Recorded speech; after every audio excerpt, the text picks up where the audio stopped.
امام مالک رحمۃ اللہ علیہ جب حدیث بیان کرنے کا ارادہ کرتے تو وضو کر کے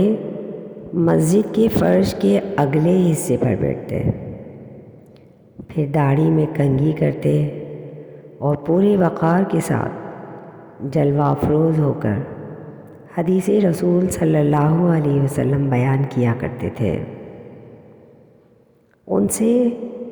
جب اس سلسلے میں دریافت کیا گیا تو آپ نے فرمایا،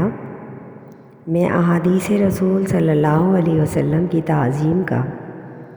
بے حد خواہاں رہتا ہوں اور بغیر طہارت کے حدیث بیان نہیں کرنا چاہتا۔ امام مالک رحمۃ اللہ علیہ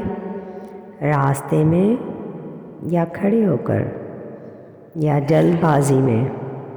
حدیث بیان کرنا ناپسند کرتے تھے اور فرماتے، میں رسول اللہ صلی اللہ علیہ وسلم کی احادیث اچھی طرح سمجھ کر بیان کرنا چاہتا ہوں۔ جب آپ بوڑھے اور عمر رسیدہ ہو گئے تو اس کے باوجود بھی سوار ہو کر مدینۃ الرسول میں نہیں چلتے تھے اور فرماتے، لا ارکب فی مدینۃ فیہا جثۃ رسول اللہ صلی اللہ علیہ وسلم مدفونۃ،